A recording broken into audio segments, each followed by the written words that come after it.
Қалыпты туған нәрестелердің 50%-ында, шала туған нәрестелердің 80%-ында сарғаю кездеседі. Оны патологиялық және физиологиялық сарғыштану деп екіге бөлеміз.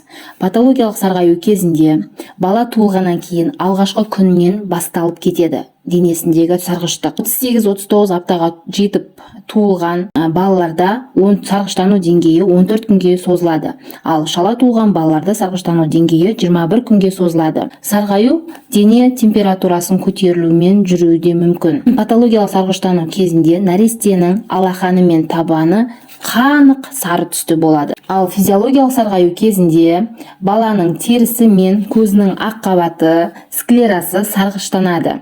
Бірақ жоғарыда айтылған белгілер қатты болмайды. Патологиялық сарғыштанудың себептері: ауыр бактериалды инфекция болуы мүмкін, қанның толық сәйкестенбеуі немесе гемолитикалық ауру болуы мүмкін, туа біткен мерез немесе басқа да жатыр ішілік инфекциялар, гепатит немесе өт жолдары атрезиясы сияқты бауырдың зақымдалулары, гипотерез сияқты дерттер болуы мүмкін. Патологиялық сарғаю кезінде диагностикалық зерттеулер не жүргізіледі? Сарғаюдың клиникалық белгілерін мүмкіндігінше билирубин деңгейін қандағы анықтауымыз керек. Нәресте мен ананың қан тобы, қалқанша безінің қызметін тексеру, бауырдың УДЗ-сы жасалынады. Емдеу міндетті түрде жоғарыда айтылған көрсеткіштер сіздерде бар болуы мүмкін. Сондықтан да жас аналар туылғаннан кейін үйге шыққан соң 3-ші тәулікте және 5-ші тәулікте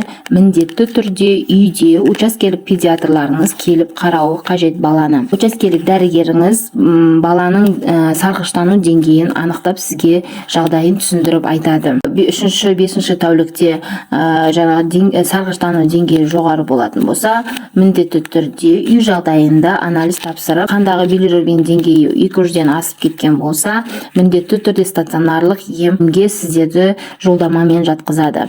Егер 200-ден төмен жағдайда болатын болса, үй жағдайында емделесіздер. Физиологиялық және патологиялық сарғыштанудың асқынулары болуы мүмкін. Физиологиялық сарғыштану кезінде қатты асқынулар болмайды, ал патологиялық сарғыштану кезінде қатты асқынулар болады. Оның бірі ДЦП-ға, жүйке жүйесінің зақымдану дерттеріне ұшырауы мүмкін. Сондықтан да жас аналар балаларыңызға мұқият қарағандарыңыз жөн. Егер үй жағдайында физиологиялық сарғыштану деп сізге педиатр диагноз қойған болатын болса, үй жағдайында емдеу жүргізіледі. Біріншіден, балаға фототерапия, яғни жарықпен емдеу жүргізілу керек. Оны күніне 40 минуттан күніне бір уақытта 5 күн 7 күн баланың деңгейін сарғыштануы кеткенше жасауларыңызға рұқсат етілген. Яғни қолы мен алақаны, табаны сарғыштану белгілері жойылғанша жасасаңыздар болады. Екіншіден, баланың сарғыштану деңгейінің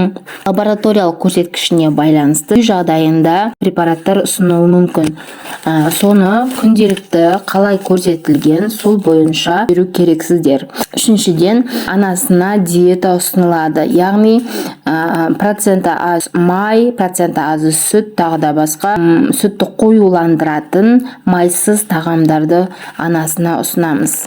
Төртіншіден, баланы күн сәулесінде таза ауаға жиі шығарғандарыңыз жөн. Егер ананың сүті аз болатын жағдай болса, 30 мл-ға дейін 24 тәулік ішінде су берсеңіздер болады. Егер ананың сүті мол болып, бала сүтке қанық еміп жататын болса, онда су берудің қажеті жоқ. Неғұрлым анасы баланы жиі тұрып емізген сайын, баланың үлкен дәреті де жиі шыға бастайды. Баланың дәреті сарғыш түсті болуы мүмкін. Сондықтан да аналар қорықпаңыздар. Бұл яғни баланың денесіндегі сарғыштық, билирубиннің сарғыш, қазақ тілінде айтқанда сары майдың кетіп шығып жатқанын көрсеткіші болады. Сондықтан да жас аналар баланы туғаннан кейін қорқып шошымаңыздар. Балаларда болатын барлық сырқат деңгейін сіздердің учаскелік дәрігерлеріңіз анықтап беретін болады. Уақытында қай жерде тұрып жатқандарыңызды, қай жерде екендеріңізді, қай учаске қарайтындарыңызды алдын ала біліп, дәрігерлеріңізге жазылып, біз бармыз деп айтып қойсаңыздар болды. Дәрігер сол моментте сізге не істеу керектігін өзі білетін болады. Сізге үй жағдайыңызға келеді, не болмаса поликлиникаға шақырады. Дәрігерлеріңіздің ұсынысын міндетті түрде тыңдап, уақытында орындап жүрсеңіздер болды. Сіздерге айтқан бұл ақпараттарым пайдалы болатын болса, менің арнама тіркеліп жазылып қойыңыздар. Келесі кезеңде балаға 1 ай толғаннан кейін 1 жасқа дейін балаға қандай тексерістер жүргізілетінін, қандай мамандарды міндетті түрде өту керектігін сіздерге толық айтып беретін боламын. Сіздермен бірге болған Доктор Нокс каналының дәрігері. Каналға тіркеліп, лайк басып, айтылмаған сұрақтар, айтылмаған жауаптар қалып қалса, комментарийға жаза кетіңіздер, міндетті түрде жауап беретін боламын.